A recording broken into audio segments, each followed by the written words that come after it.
गोमंतकातील पुष्प वैभव हे या पुस्तकाचं नाव आहे. बऱ्याच वेळा एखादी साहित्य कृती जी आहे ती ललित अंगाने जेव्हा जाते किंवा बाकीच्या गोष्टीने जेव्हा जाते तेव्हा ती साहित्य कृती असं आपण त्याच्यावरती ठसा मारतो.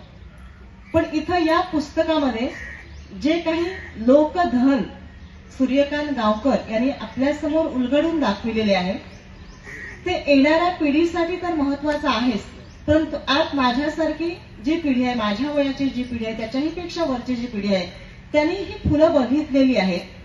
कदाचित त्याला त्याचे गुणधर्म माहिती नसणार सूर्यकांत गावकर एवढे, परंतु त्याच्यापासून काय मिळकत आहे. त्यांनी कुठेतरी पायवाटेवरून जाताना, आड रानामधून फिरताना, घराच्या कडेकुशीला किंवा कुठेतरी जंगलामधून फिरताना ही फुलं त्यांनी बघितलेली आहेत, अनुभवलेली आहेत. कदाचित त्यांना त्यांचं त्यावेळेला महत्व माहिती नसेल आणि त्यावेळेला काही जे सहज असतं आपल्या समोर असतं त्याचं एवढं काही आपण वेगळेपणाने बघत नसतो. पण आज जेव्हा आपल्या सभोवतालचा निसर्ग कुठेतरी हरवत चाललाय, माणूस निसर्गापासून दूर दूर होत चाललाय, त्याची जीवनशैली आता बदलत चालली, या पार्श्वभूमीवरती हा जो सभोवताल आहे जो आम्ही आमच्या बालपणामध्ये अनुभवलेला होता तो सभोवताल फुलांच्या माध्यमातून, त्यांच्या सचित्र माहितीच्या माध्यमातून सूर्यकांत गावकर यांनी या पुस्तकामधून आपल्याला दिलेला आहे. हा अनमोल ठेवा आहे. जसं दागिने आपण करतो, सोन्याचे दागिने घडवतो आणि त्याच्यावरती आपण जीव लावतो, परंतु ते निर्जीव असतात, पण त्याच्याही पेक्षा हा मौल्यवान असा खजाना आहे.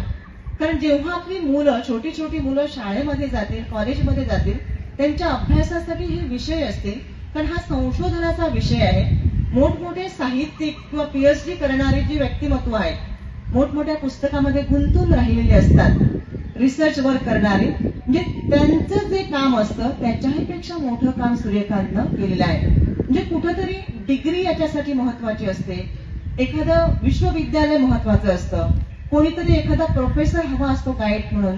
ह्या गोष्टी बाकीच्या डिसिप्लिन एक कुठेतरी चौकट यायला हवी, तर कदाचित त्या क्षेत्रामध्ये डिग्रीसाठी वगैरे गरजेच्या असू शकतात. परंतु सूर्यकांत गावकरकडे ह्या मोठमोठ्या पदव्या नाहीये. कुठल्याही महाविद्यालयाची किंवा विश्वविद्यालयाची एखादी पदव्युत्तर डिग्री वगैरे त्याच्याकडे अजिबात नाहीये. तर त्याच्याकडे काय आहे? त्याच्याकडे भ्रमंती आहे, लोकसंपर्क आहे, लोकांच्या ओळखी आहे आणि त्याचा या मातीला स्पर्श आहे. आजही आपण बघतो, एरवी काही कार्यक्रम असतात, सभागृहामध्ये असतात, मातीला स्पर्श होत नसतो, पण आज मातीला आपला पावलांचा स्पर्श झालेला आहे. समोर आपल्या डोक्याच्या वर जसं म्हटलं की प्राणवायू देणारा एक आपला पुराण पुरुष वटवृक्ष जो आहे तो आपल्या सोबतीनं आहे आणि विचारांची मांदियाळी इथे जमलेली आहे.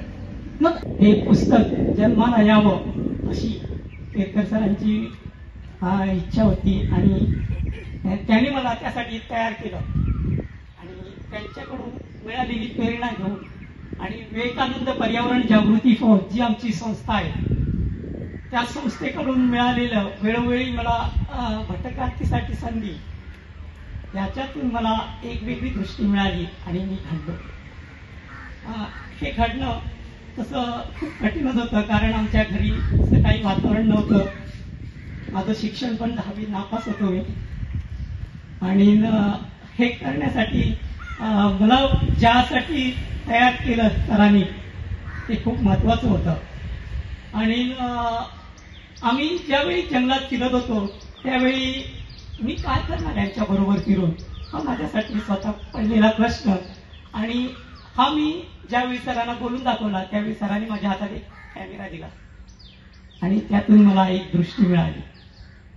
हा कॅमेरा माझ्यासाठी त्यावेळी महत्वाचा होता. आणि त्याच्यानंतर सुबोध केरकर माझा मित्र जो शिक्षक आहे, सुबोध नाईक, ह्यांच्याकडून मला कॅमेरा घेण्यासाठी दुसरी मदत मिळाली. त्यावेळी माझी परिस्थिती नव्हती कॅमेरा घेण्याची आणि त्या कॅमेऱ्यातनं मी जे दुरून झाडावर असणारे फोटो टिपणे आणि त्याच्यात बारकाई शोधून काढणे आणि त्याच्यानंतर ते पुस्तकात कुठे आहे त्याच्यासाठी पुस्तकं त्यांनी मला पहिल्यांदा घेऊन दिली आणि त्याच्यानंतर मला अनेक लोकांनी त्या क्षेत्रात मदत करत गेले. पुस्तकं फुलरान फुलांची देणे आणि जवळजवळ 350च्या वर रान फुलांची फोटोग्राफी केल्यानंतर मला केरकर सरांनी डॉक्टर शरद कांबळे सरांची भेट घालून दिली आणि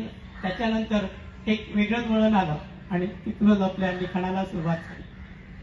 छोटे छोटे लेख लिहिले आणि पहिलंच माझं पुस्तिका जी इन्स्टिट्यूट मिनेजिस ब्रॅगेन्झा यांच्याकडून 2016 साली प्रसिद्ध झाली.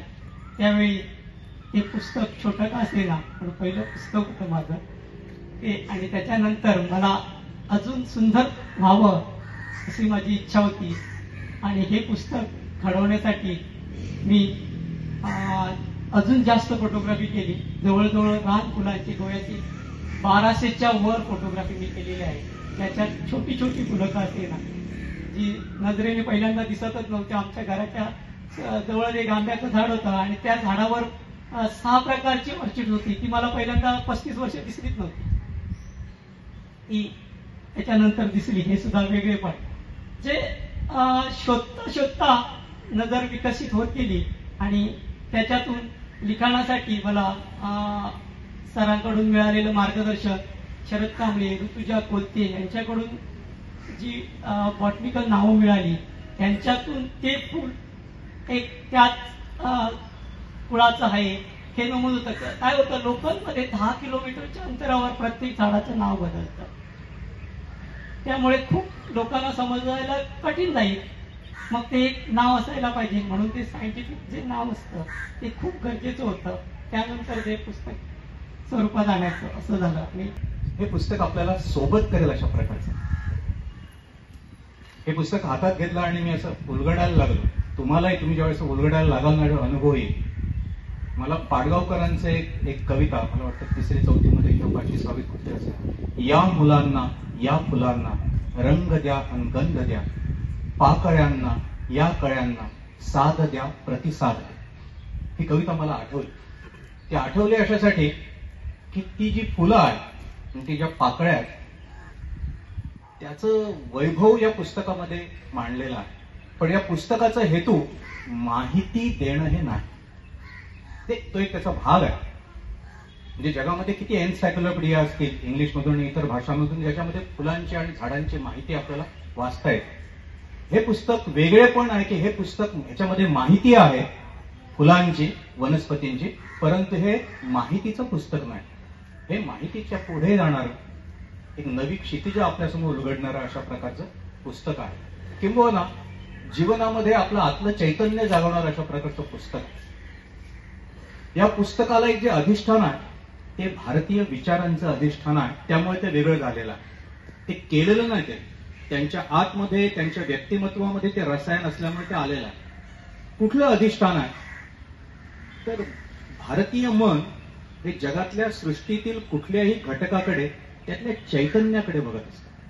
त्यामुळे आमची सगळी पिढी पूर्वी विज्ञानामध्ये झाडांना पाणी का घालायचं त्याचं उत्तर परीक्षेमध्ये नेहमी झाडं आपल्याला फुलं देतात, फळं देतात, सावली देतात, हे देतात, ते देतात. विवेकानंदांनीच हा विचार मांडलेला होता की झाडं हे देतात म्हणून तुम्ही त्याला पाणी देता का. असा आपला भारतीय विचार नाही. तर आपण झाडाला पाणी का घालायचं. जर देतात म्हणून जर तुम्ही पाणी घालत असाल तर त्याचा अर्थ आहे माझी आई जोपर्यंत माझ्यासाठी जेवण करते, माझ्यावर प्रेम करते, माझ्यासाठी काहीतरी करते तोपर्यंत तिला बघायचं आणि ती ज्यावेळी म्हातारी होते तेव्हा तिला स्नेहमंदिरामध्ये टाकायचं असं त्याचा अर्थ होतो. पण आपली संस्कृती काय सांगते की देतात म्हणून झाडांना तुम्ही नाही प्रेम करत. तर माझ्या अंतरंगामध्ये जे चैतन्य आहे तेच चैतन्य आणि प्राणतत्व या झाडांमध्ये आणि फुलांमध्ये आहे म्हणून त्यांच्यावर प्रेम करायचं, म्हणून त्यांना पाणी घालायचं आणि म्हणून त्यांना रुजवायचं आणि फुलवायचं. Subscribe Prudent social media channel and press bell icon for latest notifications.